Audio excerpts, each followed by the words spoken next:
You brought up J.J. McCarthy and the quote about, he looks like a video game character, or he looked like a video game character in spring football. So I had this kind of earmarked for true or false, but I think maybe now that we've kind of talked it through a bit, it might be more of a buy or sell.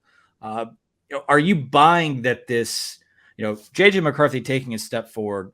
Some people think there are people in their brains that think, oh, well, he's going to pop and look like Joe Burrow in 2019. There are people that would just be happy. And this is me. This is the camp I fall into.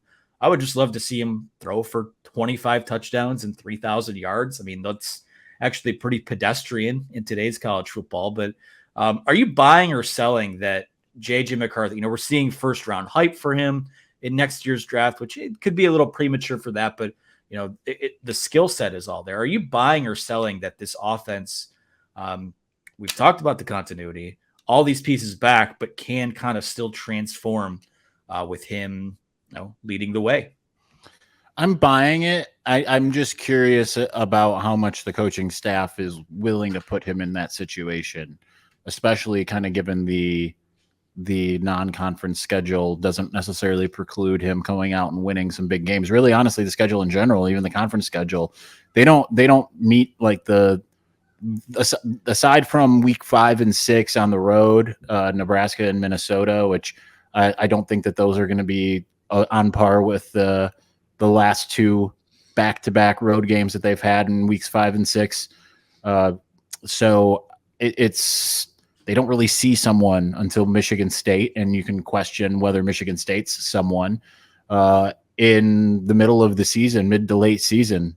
So I don't know if the coaching staff will necessarily put him in that position. I hope they do, because here's one of the interesting things that I had looked up and spoke about on the Lockdown Wolverines is if Michigan reaches 15 games, then J.J. McCarthy would only need to throw for 221 yards, I believe, or 223 or something like that a game to break John Navarre's 2003 record. Now, every national championship team outside of some of those late 2010 Alabama teams have eclipsed those numbers, the passing yard numbers that John Navarre had set. It's pretty much a prerequisite in today's college football to be able to have a passing game that can go out there and do that. I believe the only other exception was actually, I don't think it was an exception, Georgia 2 years ago. I think that Stetson Bennett, the combination of Stetson Bennett and JT Daniels was right around that line of 3,331 yards. But Stetson Bennett, prime example, really took off this last year, and you were able to see them run the table in an even more impressive way this past season. Georgia was. So I think that Michigan needs him to be able to be unleashed a little bit. I think that that's really important, actually, and they still can find a way to run a football at a high clip. And I think that that's also important. I'm not saying get away from what works, but they need to be a little bit more of a downfield passing team rather than kind of a little bit less of the short game, a little bit longer, really try to hit a few more home runs. Certainly that's in his wheelhouse. That's what we expected from J.J. McCarthy. And we saw it both a little bit 2 years ago in his freshman year when he wasn't asked to run. We saw it again in the beginning of the season last year. I think we all thought with that Hawaii game, with that first long touchdown to Roman Wilson, that was a precursor of what was to come. And then we really didn't see the long ball hit again until the Ohio State game. It's in their capability of doing. They just need to get that rhythm going earlier. And I just don't think that they'll be able to win a national championship without flexing that muscle a little bit. While it's great that we saw it work late in the season. I mean, heck, even in that TCU game, like I said, 343 yards, 2 touchdowns, but 2 interceptions. I mean, certainly one of the should have been 3 touchdowns. But if they need to flex all of their muscles a little bit throughout the season before they get to the end. And I think that that's really, really important. So I'm going to buy, but it's kind of comes with that big caveat of, is the coaching staff actually going to be willing to put him in that position? Because every year it kind of seems like, I don't know about you, I write down 10 bold predictions every year, and I'm like, Michigan's starting quarterback will break the single season passing record. And then somewhere near late the season, you're like, well, okay, never mind. But now they have a quarterback that really should do it. You can't look at J.J. McCarthy and John Navarre and say that, okay, that guy can't do it. He certainly can. It's just will they let him? Yeah, and to me, I mean, he's their most gifted, and this is not Drew Henson or Denard Robinson erasure by any means. Just talking on pure talent, but he's the most purely talented dual threat guy this program has probably ever had. So for me, I think a lot of what this conversation revolves around is, one, how many times did we go to a post-game press conference last year, or a Monday press conference, or a Wednesday press conference where you have coaches and players talking about leaving meat on the bone? That can't happen this year. And yeah, I guess technically you were allowed. I mean, it was allowed to happen last year. It just inherently happened last year. But, through repetition is where you kind of are able to set a foundation and build off those things. And, we're 8-9 weeks into the season and you still have guys dropping deep balls down the field, or, JJ maybe just being a fingertip off of where a ball needs to go. The interesting thing to me is that as it pertains to what they're going to put on his plate, that TCU game, like you said earlier, was kind of the best of both worlds, where, not the best, it was the best of this and the worst of it as well, in terms of the turnovers and some of the overturned calls and things. Some of the play calling was wonky in that game, but there's like this push-pull with the coaching staff, wondering what it is they can still put on his plate. We've heard Jim Harbaugh talk about how that TCU game he felt was basically an extra season's worth of experience for him because of the stage, because of what it took to come back, because of what was on his shoulders to get them back in that football game. And then this offseason, I mean, completely, he put on 10 pounds. He's been completely in command of the offense by all accounts. Sharon Moore, you bring up that TCU game to him and he says, yeah, it's all fine and good, but we lost the game. So I think that they'll try to find a middle ground with that. And again, yeah, it takes a different caliber of quarterback to win a national title now. People would argue that Stetson Bennett was like a game manager, but the guy was a Heisman finalist last year. And maybe that's because everyone else just kind of got swallowed up by a crater at the end of the year.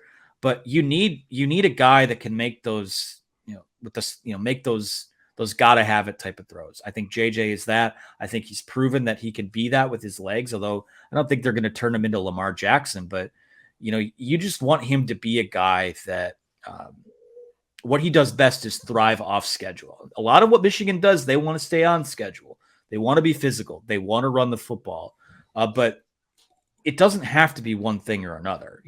Oftentimes the takeaway, when they run for 400 yards in a game and maybe only pass for 120 or something as well, can't knock what works. And that's, in the flow of a game, you call the plays that need to be called to win a game.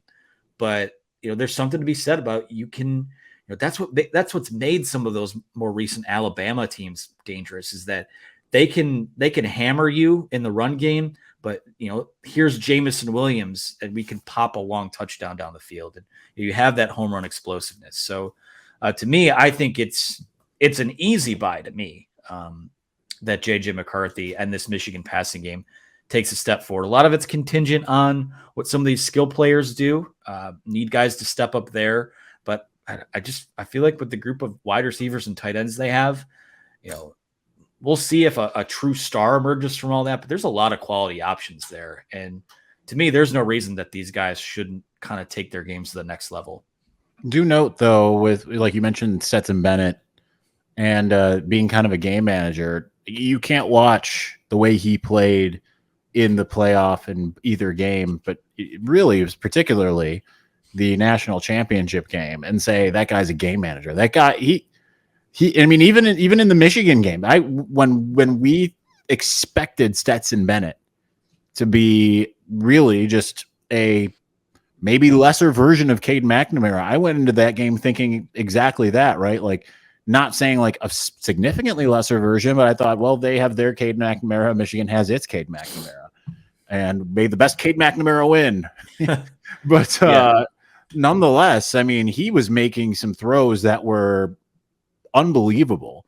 And then in this last national championship game, he was not only making throws that were unbelievable, he's using his legs and doing things like that. And that's what Michigan needs J.J. McCarthy to do, is that they need they need him to take that same step forward. I don't have the numbers up here on my computer, but Stetson Bennett went from passing around what J.J. passed for last year, 2,700-ish, I believe, in 2021 to being like a 4,000-yard passer this last year. Like I've got the numbers here. I'll rattle them off real fast. So 2021, Stetson Bennett throws for 2,325 yards, 24 touchdowns, 7 picks. Now, mind you, 340 yards in the SEC championship game against Alabama. He had 313, 3 touchdowns, no picks against Michigan in the playoff, and then had another 224, 2 touchdowns, no picks against Bama in the rematch. And then last year, he takes the leap from, and the passing totals in general, I don't think are too much to ask. 3,400 yards, 20 touchdowns, 6 picks. That's nothing crazy in the regular season. Mm-hmm. Now, the playoff, he comes out, throws for 400 yards against Ohio State, throws for 300 yards and 4 touchdowns against TCU. Most of that in the first half. I know people want J.J. McCarthy to be Joe Burrow or Trevor Lawrence or some of these other guys that have been kind of the draft darlings of the last few years that have won big. But if J.J. McCarthy becomes Stetson Bennett, Michigan might be the team to beat when we're talking about national titles. So it'll be interesting to watch. Not asking him for him to be Joe Burrow or Trevor Lawrence. Can you just be C.J. Stroud except for without the losses to your rival? I mean, that's not too much to ask for, right? Being a 5,000-yard passer. I know C.J. didn't quite hit that difference there. Yeah, we'll see what happens. I just like where they're at right now, and I feel like he. You start looking at some of these early mock drafts and you see that, I think traits-based guys are always going to kind of get mocked early. But when you're looking at when teams look at these franchise caliber guys, you're looking at players that, can wear the expectations on their shoulders, that can lift a program or an organization just by walking into the building. And he's been all that and more. And the fact that, we lose sight of the fact that last year he was a sophomore and played a lot of meaningful football as a true freshman. I mean, development isn't always linear, but you just feel like a guy who it's been a healthy off. Remember, he missed all of spring ball last year with the shoulder injury. It was actually kind of remarkable. He even made up as much ground as he did in fall camp to compete with Cade McNamara, and then rips the job out of his hands in week 2 and never looks back. And that guy has a full off season now with, more work with Ben Herbert and, more stability on offense. I just don't see how it doesn't take a step forward. Right. I think the only important thing, not only important thing, but the most important thing is for JJ not to try to be all things for all people. And I know that sounds like a weird thing to say, right? That's a personality thing. And that is one thing that I had been told by someone within the program is sometimes he tries to do a little too much, and you try to rein him in because he does get a little anxious just by the virtue of trying to do too much, trying to please everyone, trying to placate everyone, because there's a lot of expectations that come with being a starting quarterback, right? And especially the idea of being a team leader and being friends with everyone and getting everyone to move in the right direction, in the same direction, all of that stuff. So I think that for him, I think one of the most important things is for him to just kind of pare it down and let what comes come naturally, so that he doesn't get bogged down in some of the minutia. Because mid-season, when he was starting to have a little bit of those struggles, I know against Indiana, he came alive in the second half, but that was when I believe that was around the time that I was told that, and it seemed a little crazy because it was coming off of some really good performances. But we kind of saw how that kind of worked out in reality, because you have to keep in mind that he's not a pro. He's not spending full time on football as much as we kind of act like it. That's the case for these student athletes. So it's just a matter of him being able to kind of keep his head on his shoulders. And I totally believe he will, right? He is so determined to the point that he's almost kind of annoying. I've mentioned this to my girlfriend before, where it was just kind of like this. I showed her a video of him from a press conference. I'm like, you can look into those eyes and see that like nothing really bad has ever happened to this kid. He's just full of optimism and hope and love and all of these things. And it almost makes you a little angry when you're old and jaded like I am. But nonetheless, it's if he can just at least not only keep his head on his shoulders, but just kind of rein himself in a little bit so he doesn't get carried away with this idea of trying to be that guy that won the national championship for Michigan. You mentioned earlier, take things a game at a time. That's probably the most important thing for him, is to do that, because if he does that, they probably will at least get to the national championship game. But if he starts to take that, I need to be, this is what I want my legacy to be, this is the year that we can do this, all of that type of stuff, that's when things go off the rails. Yeah, I'll push back on it doesn't look like anything bad has ever happened to him. He's a former hockey player. I think that kid obviously has history. He has history taking a hit, and I think when you take all those hits growing up, because they say younger levels of hockey, they don't want you hitting each other, but they still do. You take those hits eventually, it just doesn't phase you. So yeah, he's an upbeat guy. He's all of those things you've said and more. And I'm excited to see it all come together. I mean, this is probably, is it the most anticipated, second year starter leap that we could see from a guy in a long time? I'm really interested to see where it goes.